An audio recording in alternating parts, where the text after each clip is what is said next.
আসসালামু আলাইকুম ওয়া রাহমাতুল্লাহি ওয়া বারাকাতুহু। প্রিয় ভাই ও বোনেরা, আজ আপনি যদি চোখ বন্ধ করেন, যদি এক মুহূর্ত ভাবেন আমরা আসলে কোথায় যাচ্ছি, আমাদের শেষ গন্তব্য কি, আপনার বুক কি কেঁপে উঠছে না? আজ রাতে যদি আপনার মৃত্যু আসে, কবরের অন্ধকার প্রথম রাত, আপনি একা, কেউ আপনার পাশে থাকবে না, শুধু আপনি আর আপনার আমল। আমাদের প্রতিদিনের জীবন হাসি, খাওয়া, ঘোরা, মোবাইলে ব্যস্ততা, কিন্তু আমরা কি মনে করি আমরা কোথায় যাচ্ছি? নামাজ পিছিয়ে দিচ্ছি, তওবা কাল করব বলি, কিন্তু কাল আমাদের জন্য আসলে আছে কি? ভাবুন, আজ আপনি গুনাহ করছেন, কিন্তু কবরের অন্ধকারে আপনাকে সেই গুনাহই ভোগাবে। কবর কোনো গল্প নয়, এটা বাস্তবিক।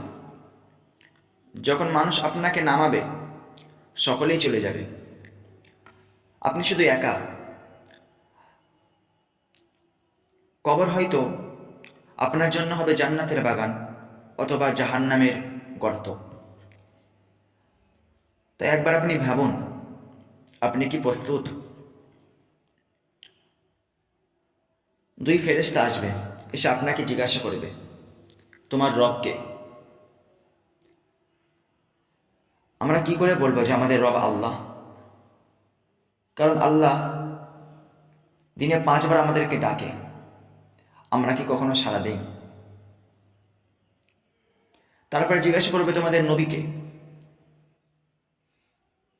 আমরা কি বলতে পারবো?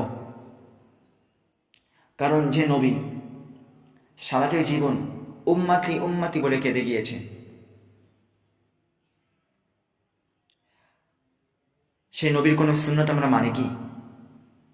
মানছি না। তাহলে কি আমরা বলতে পারবো যে আমাদের নবী মুহাম্মদ সাল্লাল্লাহু আলাইহি ওয়াসাল্লাম? তোমার দিন কি? আপনি কি বলতে পারবেন যে আপনার দিন ইসলাম? আজ আমরা শুধু মুখে উত্তর দিচ্ছি, কিন্তু কবরের ভিতর আমাদের আমল কথা বলবে। ভাই, জাহান্নাম কোনো সিনেমা না। এক চিমটি আগুন দুনিয়া সব আগুনকে হার মানিয়ে দেয়। সেখানে থাকবে আগুন, কান্না, আফসোস আর আফসোস। মানুষ তখন বলতে থাকবে, হাই, যদি নামাজটা ঠিক মতন আদায় করতাম, যদি তওবাটা আরো আগে করতাম।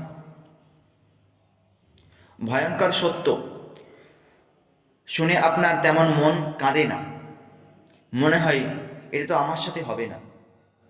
ভাই, কবর কাউকে ছাড় দিবে না, মৃত্যু বয়স দেখে না। আজ যদি আপনি না বদলান, কাল আপনার জন্য খুব দেরি হয়ে যাবে। একবার আপনি নিজেকে জিজ্ঞাসা করুন, আমি কি নামাজ ঠিক করতে পেরেছি? আমি কি হারাম ছাড়তে পেরেছি? আমি কি আল্লাহর ভয় করছি? ভাবুন ভাই, ভাবুন। প্রতিটি মুহূর্তেই আল্লাহ আপনাকে দেখছেন। আর যদি আপনার চোখ ভিজে যায়, যদি বুক ভারী হয়, আপনি একা নন। অনেকে এই মুহূর্তে আজ আল্লাহর কাছে ফিরেছে, চোখের পানি ফেলছে। শুধু চোখের পানি দুয়া আল্লাহর পাহাড় ভেঙে দেয়। এখনো সময় আছে। আল্লাহ তওবার দরজা এখনো বন্ধ করেননি। যদি এখন ফিরে আসেন, আল্লাহ আপনাকে খালি হাতে ফেরাবেন না। আজ থেকে 3টি কাজ শুরু করুন। আপনার নামাজকে ঠিক মতো আদায় করুন, হারাম থেকে দূরে থাকুন, রাতে একবার আল্লাহর কাছে উঠে কাঁদুন।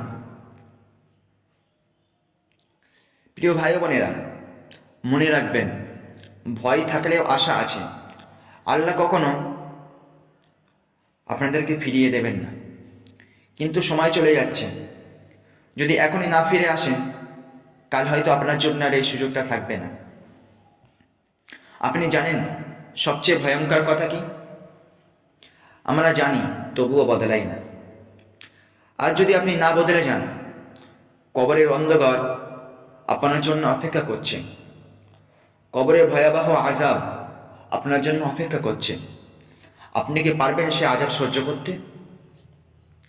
যদি আপনার বুক ভারী হয়ে থাকে, চোখ ভিজে যায়, কমেন্টে লিখে যান, ইয়া আল্লাহ, আমাকে আপনি ক্ষমা করে দিন।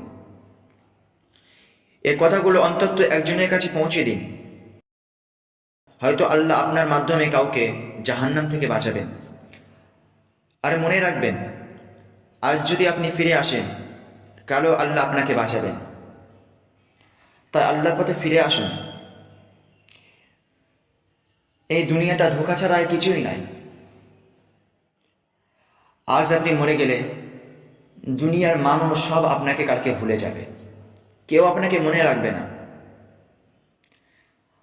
তাই নিজের কবরের কথা ভাবুন, নিজের জন্য ভাবুন, আর আল্লাহর পথে ফিরে আসুন। আল্লাহ আমাদের সকলকে হেদায়েত দান করুন এবং সঠিক কাজ করার মতন তৌফিক দান করুন। আমিন ইয়া রাব্বাল আলামিন।